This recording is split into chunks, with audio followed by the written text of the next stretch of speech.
बिस्मिल्लाहिर्रहमानिर्रहीम। दोस्तों, पिछली किस्त में हम लोगों ने डिस्कस किया था कि कैसे 3 साल तक न्यूट्रल रहने के बाद यूएसए वर्ल्ड वॉर 1 में उतरा, और हमने बात की थी कि कैसे 2000 मुसाफिरों से भरा बहरी जहाज सिर्फ 20 मिनट के अंदर अंदर पानी के अंदर डूब गया। दोस्तों, अगर आपने इस सीरीज की पिछली दोनों एपिसोड्स नहीं देखी तो मैं रिक्वेस्ट करूंगा कि आप एक बार डिस्क्रिप्शन में जाके लिंक पर क्लिक करके दोनों एपिसोड्स जरूर देख लें। तो चलिए कहानी को आगे बढ़ाते हैं और बात करते हैं पहली जंगे अजीम में टर्की या खिलाफत उस्मानिया के किरदार। दोस्तों, 20वीं सदी के आगाज से ही टर्की को सिक मैन ऑफ यूरोप कहा जाने लगा, और इसकी वजह थी कई सालों तक चलती हुई पॉलिटिकल इंस्टेबिलिटी, इकोनॉमिकल क्राइसिस और मिलिट्री की हर महाज पर हार।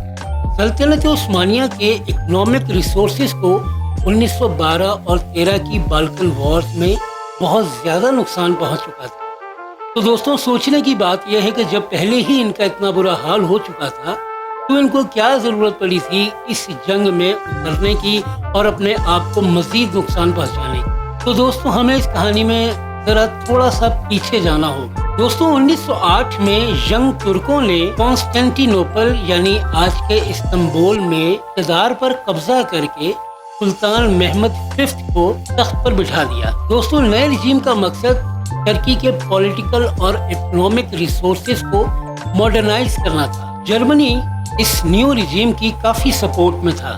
उसने सल्तनत उस्मानिया में काफी इन्वेस्टमेंट्स करना शुरू कर दी। जर्मन डिप्लोमेट्स का इन्फ्लुएंस भी टर्की में काफी बढ़ने लगा।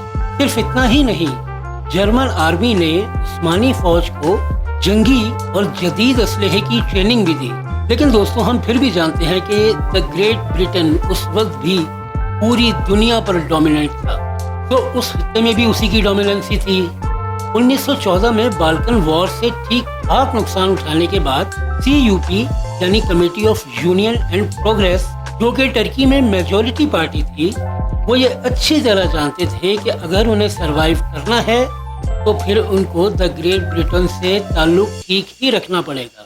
दोस्तों, कहने को तो ये बात सिंपल सी बात लगती है, लेकिन ये इतना भी सिंपल नहीं था। टर्की में ब्रिटेन के सफीर सर लुइस टोपैन मैलेट ने कहा कि हम जानते हैं कि टर्की की आज़ादी की सूरत यकीनी हो सकती है कि वो हमसे अलायंस कर ले या ट्रिपल एंटेंट यानी ग्रेट ब्रिटेन, फ्रांस और रशिया के जेरे सरपरस्ती आ जाए, या फिर थोड़ा सा कम रिस्की हल ये हो सकता है तो उस्मानी एक ट्रीटी साइन कर ले जिससे उसकी आज़ादी पर कोई हर्फ भी नहीं आएगा, बल्कि उनके जियोग्राफिकल बॉर्डर्स को भी तस्लीम किया जाएगा, लेकिन फाइनेंशियल कंट्रोल हमारे पास हो ताकि हम उसमें कुछ रिफॉर्म्स कर सकें। दोस्तों, CUP ये प्रपोजल एक्सेप्ट करने को तैयार नहीं हुई कि फाइनेंशियल और इकोनॉमिक कंट्रोल पूरी तरह से ही टर्किश गवर्नमेंट को ही हो। इस ऑफर को कबूल करने के पीछे एक वजह ये भी थी कि बाल्कन वॉर्स में यूरोपियन पावर्स उस्मानियों के खिलाफ रहे, सो उनको ग्रेट ब्रिटेन से एक सेंस ऑफ बिट्रेयल भी थी। दोस्तों, दूसरी तरफ रशिया अपनी बढ़ती हुई इकोनॉमी को लेकर पूरी तरह से डिपेंडेंट था आबनाए बॉस्फोरस और आबनाए दर्दनेलेस पर। दोस्तों, आबनाए बॉस्फोरस एक तंग समुद्री रास्ता है जो ब्लैक सी और सी ऑफ मारमरा को मिलाता है। इसके अलावा यूरोप और एशिया के दरमियान कॉन्टिनेंटल बाउंड्री भी है। इससे आपको जरूर समझ आ गया होगा कि इन आबनाओं की क्या अहमियत थी। सो रशिया के लिए कॉन्स्टेंटिनोपल या प्रेजेंट डे इस्तांबुल का कंट्रोल बहुत जरूरी था। दोस्तों, जिस वक्त टर्की में यंग टर्क्स रेवोल्यूशन की मुहिम अपने उरूज पर थी, उस वक्त रशिया ने प्लान बनाया अपने ट्रूप्स को कॉन्स्टेंटिनोपल में उतारने का। मई 1913 में जर्मन ने रीऑर्गेनाइज करना शुरू कर दिया उस्मानी आर्मी को, और ये चीज रशिया के लिए नाकाबिले बर्दाश्त थी। सो उन्होंने इसके जवाब में ब्लैक सी पोर्ट ऑफ ट्रेबजोन को फतह करने का सोचा, मगर रशिया के पास वसाइल इतने नहीं थे कि वो एक बड़ा फौजी दस्ता सेंट पीटरबर्ग से कुस्तुनतुनिया भेज सकते। सो मामला कहीं न कहीं दब गया। टर्क अपनी आज़ादी और खुद मुख्तारी पर कोई समझौता नहीं चाहते थे। वर्ल्ड वॉर 1 में उस्मानियों की उतरने की सबसे नुमाया वजह 2 शिप्स थे जो जर्मन क्रू की जेरे निगरानी थे। 29 अक्टूबर 1914 को उन्हीं 2 शिप्स के साथ जर्मन और तुर्कों ने मिलकर हमला कर दिया रशिया के ब्लैक सी कोस्ट पर, और जवाब में रशिया ने भी 2 नवंबर को ऑटोमन्स पर वॉर डिक्लेयर कर दी। दोस्तों, सल्तनत उस्मानिया का इस जंग में उतरने का मेन रीजन क्या था, ये आज तक वाज़ेह नहीं हो सका। खैर दोस्तों, सुल्तान महमद ने 14 नवंबर को फतवा दिया कि तमाम मुसलमानों पर लाजिम है कि खिलाफत उस्मानिया के दुश्मनों से जिहाद करें। दोस्तों, लगता तो ये था कि इस फतवे से पूरी उम्मत मुसलमा उठ खड़ी होगी, मगर ऐसा कुछ नहीं हुआ। नॉन टर्क मुस्लिम्स ने इस फतवे को ज्यादा सीरियस नहीं लिया। उसकी वजह ब्रिटेन के मेसोपोटामिया और मिडिल ईस्ट में इन्फ्लुएंस भी था। तो दोस्तों, अब कहानी में वापस आते हैं। वर्ल्ड वॉर जारी थी, यूरोप पूरी तरह खून में डूबा हुआ था। तभी रशियन लीडर्स ने अलाइड पावर से मदद की दरखास्त की ताकि वो तुर्कों का मुकाबला कर सकें। तो दोस्तों, 1915 के शुरुआती दिनों में अलाइड पावर्स ने फैसला किया नेवी दस्ता कुस्तुनतुनिया के साहिल पर उतारने का। उनका मकसद था आबनाए बॉस्फोरस पर कब्जा, जिससे यूरोप और रशिया के दरमियान ब्लैक सी का रास्ता हमवार हो सके और रशियन और अलाइड पावर्स मिलकर तुर्कों को वर्ल्ड वॉर से बाहर धकेल दें। तो दोस्तों, हुआ कुछ यूं कि फरवरी 1915 में फ्रेंच और ब्रिटिश बैटलशिप्स ने हैवी बम्बार्डमेंट करना शुरू कर दी दारदानेलिस के मुकाम पर।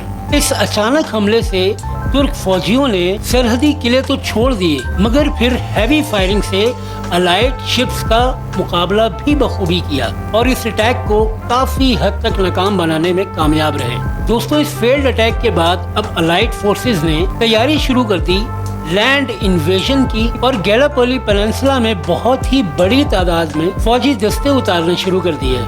British war secretary Lord Kitchener ने अपॉइंट किया जनरल लैंड हैमिल्टन को ब्रिटिश आर्मी के कमांडर के तौर पर, और उनकी निगरानी में ऑस्ट्रेलिया, न्यूजीलैंड और फ्रेंच कॉलोनीज से ब्रिटिश आर्मी के दस्ते ग्रीक आइलैंड लेमनोस पर इकट्ठा करना शुरू कर दिए।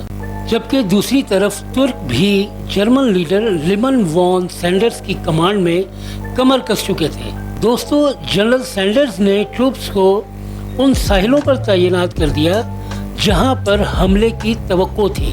दोस्तों, दिन था 25 अप्रैल 1915 जब अलाइड फोर्सेस के ट्रूप्स ने हमला किया गैलीपोली पेनिनसुला के मुकाम पर। बड़ी तादाद में कैजुअलिटीज के बावजूद वो 2 बीच हेड्स बनाने में कामयाब रहे। बीच हेड साहिल के उस मुकाम को कहते हैं जहां हमला करने वाली फौज सेफली लैंड करती है और इक्विपमेंट सेट करती है।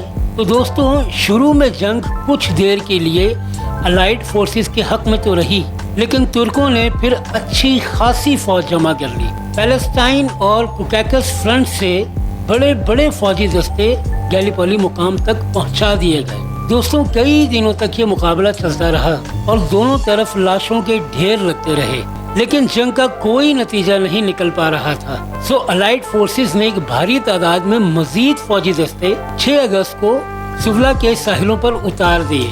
इससे जंग का रुख थोड़ा तो इनके हक में हुआ, लेकिन इनकी सुस्ती के बायस तुर्कों ने सुवला के साहिलों पर भी इनको धूल चटाना शुरू कर दी। अब अलाइज के लिए मुकाबला करना मुश्किल होता जा रहा था।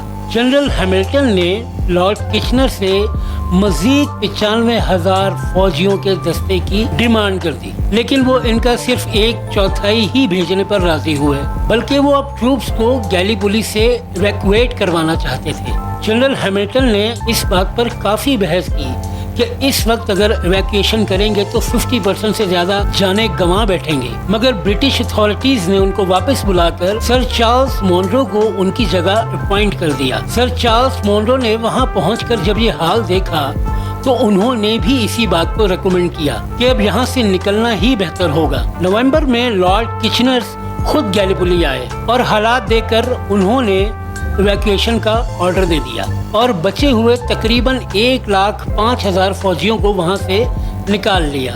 दोस्तों, याद रहे अलाइज की तरफ से इस फौज में तकरीबन 4,80,000 फौजियों ने हिस्सा लिया, जिनमें कैजुअलिटीज की तादाद 2,50,000 तक थी। حالانکہ ترکوں کی کیجویلٹیز کی تعداد بھی 2,50,000 ہی تھی، مگر پھر بھی اس جنگ میں وہ فاتح رہے۔ دوستوں ابھی تک کے لیے اتنا ہی، ویڈیو کی لینتھ زیادہ نہ ہو اس لیے اس کو ابھی یہیں روکتے ہیں۔ اس ویڈیو کو لائک شیئر ضرور کریں، چینل کو سبسکرائب کریں۔ ملتے ہیں نیکسٹ ایپیسوڈ میں مزید معلومات کے ساتھ۔